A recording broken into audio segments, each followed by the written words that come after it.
Welcome to మా ఇంటి ముచ్చట్లు. బాగున్నారండి అందరూ? నేను మీ లక్ష్మీనండి. ఇక ఏముందంటే ఈరోజు ఎప్పట్లాగానే ఆడవాళ్ళకి ఎప్పుడు ఉండే పనులే కదా. ఇంకా ఉదయం పనులన్నీ అయిపించేసుకొని ఇంకా మధ్యాహ్నానికైతే ఇట్లా చేసుకుంటున్నాను మిల్ మేకర్స్. చాలా రోజులైనవండి ఇవి తెచ్చిపెట్టుకొని. ఇంకా వీటి డేట్ కూడా అయిపోవడానికి వచ్చిందని చెప్పి ఇంకా ఈరోజు అయితే చేద్దామని చెప్పి వేశాను పొయ్యి పైన. అయితే ఫ్రై చేద్దాం అనుకుంటే ఇది కర్రీ లాగా అయిపోయిందండి. బాగా ఉడికిపోయాయి. అంటే నేను పొయ్యి మీద పెట్టేసి గాజులు ఉంటే చాలా గాజులు ఉన్నాయండి. అవి పాడేయడం ఇష్టం లేక ఏదో వెరైటీగా కొంచెం చేద్దామని అవి చేసుకుంటూ ఉండేసరికి ఇవి ఉడికిపోయాయండి. బాగా మెత్తగా అయిపోయాయి. కానీ కర్రీ అయితే చాలా బాగుందండి. టేస్టీగా బాగానే వచ్చింది. పోనీలేండి, ఏదైతేమి ఇంతకైతే టేస్టీగా బాగానే ఉంది. ఒకటి అనుకుంటే ఒకటి అయ్యింది. పోనీలే, ఇలాగైనా మనం కొత్త కొత్త కర్రీలు అయితే నేర్చుకున్నట్లు కూడా ఉంటుంది. ఇది అన్నంలో కన్నా రొట్టెలో బాగుందండి. నేను మొక్కజొన్న పిండి రొట్టెలు చేశాను నైట్ అయితే.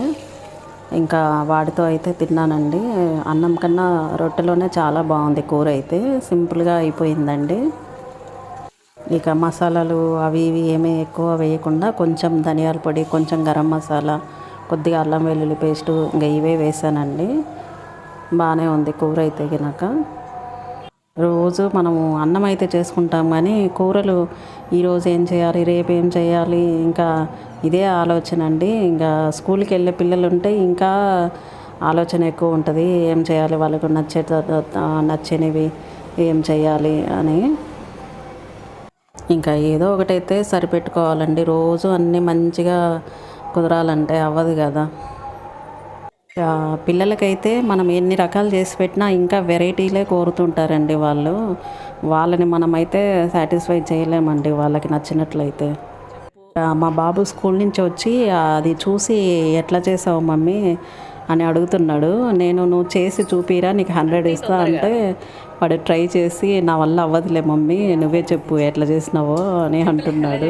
నువ్వు ఆంటీ జీనియస్ కదా, చెప్పమా 100 ఇస్తా నీకు ఆంటీ. చూడండి పాపం కుస్తీ పడుతున్నాడు. ఎట్లా తంటాలు పడుతున్నాడో చూడండి పాపం. దీని లోపల దాని లోపల కాదు, నువ్వు పెట్టి చూపి ఫస్ట్. గాజులు వలగొట్టద్దు మళ్ళీ. సరే చెప్పు. నాకు రాదులే చెప్పు.